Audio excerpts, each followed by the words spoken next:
রাখি বন্ধন উপলক্ষে নির্মিত একটি জুয়েলারি ব্র্যান্ডের বিজ্ঞাপনে অভিনয় করে পোশাক বিতর্কের মুখে পড়েছেন বলিউড অভিনেত্রী কৃতি সেনন। বিজ্ঞাপনটিতে কৃতি সেননের পরা অফ হোয়াইট রঙের খোলামেলা ব্লাউজ ও স্কার্ট নিয়ে নেটিজেনদের একাংশ তীব্র আপত্তিকর মন্তব্য করেন। উৎসবের আবহ বাদ দিয়ে ঐতিহ্যবাহী অনুষ্ঠানের সীমা লঙ্ঘন করা হয়েছে বলে অভিযোগ তুলে সোচ্চার হয়ে ওঠেন নেটিজেনদের অনেকেই। একই বিজ্ঞাপনে পরিবারের অংশ হিসেবে পোষ্য কুকুরের হাতে রাখি পরানোর বিষয়টি নিয়েও কটাক্ষ ও বিতর্কের সৃষ্টি হয়। বিতর্কিত এই ইস্যুটি নিয়ে চুপ না থেকে ইনস্টাগ্রাম স্টোরিতে তীব্র কটাক্ষ ও প্রশ্ন তোলেন অভিনেত্রী ও সংসদ সদস্য কঙ্গনা রানাওয়াত। কঙ্গনা প্রশ্ন তোলেন যে বিশ্বজুড়ে পোশাকের এত বিকল্প থাকা সত্ত্বেও কেন অন্তর্বাস বা বিকিনি ধাঁচের পোশাক পরে ভাইকে রাখি বাঁধতে হবে। নেটিজেন ও সহকর্মীদের টানা সমালোচনার মুখোমুখি হয়ে অবশেষে নীরবতা ভেঙে সামাজিক মাধ্যমে মুখ খোলেন অভিনেত্রী কৃতি সেনন।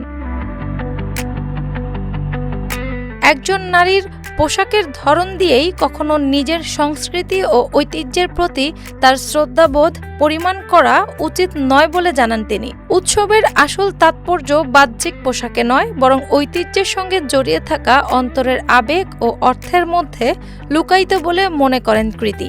রাখি বন্ধনের মর্মার্থ ব্যাখ্যা করে কৃতি বলেন যে এক ভাই যেমন বোনকে রক্ষা করে, তেমনি দুই বোনও পরস্পরকে পরম সুরক্ষা দিতে পারে। উৎসবের দিনটিতে পরস্পরের মঙ্গল কামনার মতো সমান গুরুত্ব ও ভালোবাসা তাদের প্রিয় পোষ্য প্রাণীর জন্যও প্রযোজ্য বলে তিনি মন্তব্য করেন।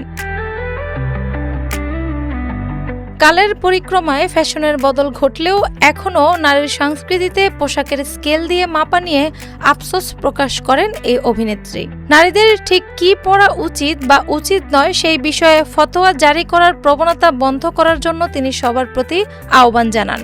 সংস্কৃতি ও ঐতিহ্যের অবস্থান একজন নারীর হৃদয়ে থাকে, তার পরা পোশাকের গলার অংশে নয় বলে পরিষ্কার বার্তাও দেন কৃতি সেনন। সব মিলিয়ে পোষ্যকে রাখি পরানো ও কৃতির পোশাক বিতর্ককে কেন্দ্র করে সামাজিক মাধ্যমে বর্তমানে ব্যাপক আলোচনা ও চর্চা চলছে। এন্টারটেইনমেন্ট ডেস্ক রিপোর্ট, বাংলা বাজার পত্রিকা।